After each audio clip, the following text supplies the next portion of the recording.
A Bíblia é um livro cheio de contrastes, alguns deles impressionantes e difíceis de entender, mas a razão por que eles existem é porque o reino de Deus rege-se por leis totalmente diferentes das leis deste mundo. Todos os reinos e governos têm as suas leis e delas depende o bom viver dos cidadãos e a boa funcionalidade das suas instituições. No reino de Deus é a mesma coisa, só que nós muitas vezes, porque estamos numa pátria terrena e somos tão apegados ao que é deste mundo, não entendemos muito bem essas leis celestiais. E hoje queria levar-vos a uma passagem na carta de São Paulo aos irmãos em Corinto, capítulo 8. Para compreendermos bem esta passagem, temos que entender que havia uma grande necessidade na igreja em Jerusalém. Havia fome na terra e os crentes, além da fome, eram perseguidos, eram maltratados e todos os habitantes daquela região da Judéia passavam grandes aflições para que as suas necessidades básicas fossem supridas. Os apóstolos organizaram-se para enviar socorro aos irmãos e nesta altura Paulo está a escrever à igreja de Corinto e a contar-lhe do que aconteceu com um grupo de irmãos da Macedónia. E é aqui que começam os tais contrastes, alguns dos contrastes que encontramos na Bíblia e que eu quero falar-vos hoje. Diz que aquelas pessoas na Macedónia que ajudaram os seus irmãos em Jerusalém tinham prova de tribulação e ao mesmo tempo abundância de gozo. Não sei exatamente qual foi a tribulação destes irmãos macedónios, mas sei que tiveram alguma prova onde a sua fé, fidelidade, amor e paciência foram testados. Mas eles sabiam, pelo ensino apostólico, que a nossa vida nem sempre é um mar de rosas e que, apesar de sermos filhos de Deus, com todos os direitos às bênçãos do Pai, ainda assim Ele prova várias vezes a nossa vida para fazer-nos crescer. É como se subíssemos uma montanha. Lá em cima aguarda-nos o prémio, o resultado feliz, mas subida, às vezes, é tão dura que quase perdemos a vontade do prémio. Queridos, eu gostava de encorajar-vos, hoje, a ficardes firmes na prova, mesmo quando ela parece impossível de ser superada, porque se ficarmos firmes na prova, na tribulação, teremos abundância de gozo como aquelas pessoas. Jesus é a prova disso.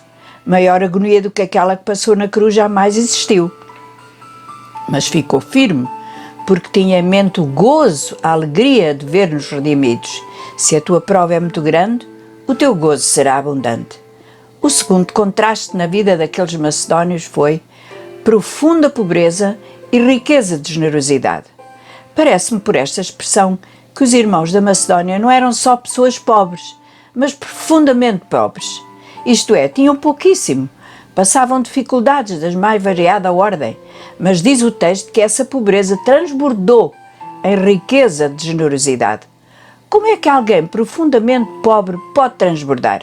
Sim, este princípio aplica-se ao dinheiro, mas aplica-se também ao perdão, à misericórdia para com os outros, ao julgamento que fazemos aos outros. O próprio Senhor Jesus está a falar do princípio mais lato de dar.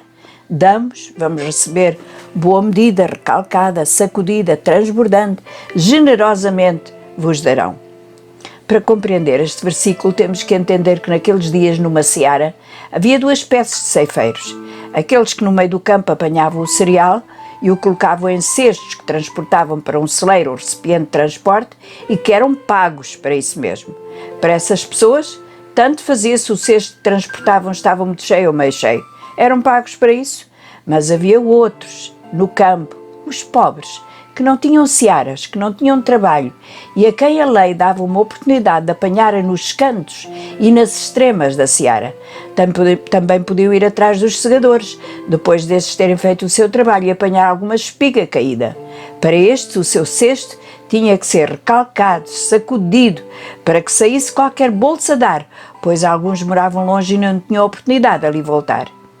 Por isso o Senhor escolheu estes termos, para mostrar-nos que mesmo quando somos pobres, é a nossa motivação que Ele vê, é o nosso coração que Ele examina e é o que Ele vê no nosso coração que vai fazer com o que vamos receber venha a ser recalcado, sacudido, transbordante. Os crentes macedónios deram do pouco que tinham, mas o pouco deles foi riqueza de generosidade. E tiveram ainda um outro contraste. Diz que deram segundo as suas posses, deram acima delas. Jesus mostra-nos este princípio quando observa a viúva pobre deitando as suas esmolas na caixa das ofertas do templo. Os outros deitaram do que lhes sobrava. Ela deitou tudo o que tinha. Muitas vezes não damos nem o que podemos, quanto mais acima das nossas posses. E isso é algo que temos que deixar Deus transformar dentro de nós. O último contraste de que Paulo fala é que Jesus, sendo rico, fez-se pobre, para que nós, pobres, ficássemos ricos.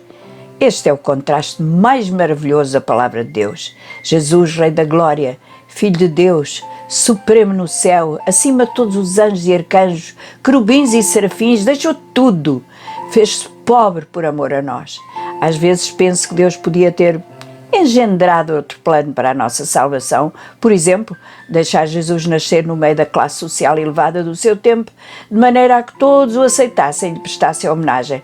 Ou poderia ter feito o seu filho vir ao mundo por uma obra sobrenatural e ele aparecer com poderes sobrenaturais, mas nunca se misturar com os homens por causa desses poderes. Ou ainda tê-lo feito nascer no meio dos religiosos, dos fariseus, para que todos se inclinassem diante da sua sabedoria, ou ainda no palácio de César, em Roma, para que o mundo civilizado de então ouvisse as suas palavras e lhe obedecesse. Nada disso. Nasceu em Nazaré, cidadezinha obscura da Palestina, de uma virgem que ainda nem estava casada e que arriscou tudo para oferecer a Deus o seu ventre, a sua vida.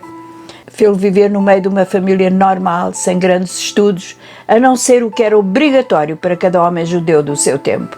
Fê-lo procurar discípulos no meio da classe trabalhadora e rude, fê-lo andar de um lado para o outro sem era nem beira e, por fim, fê-lo morrer a morte de um criminoso. Para quê tudo isto? Para que pela sua pobreza enriquecêssemos.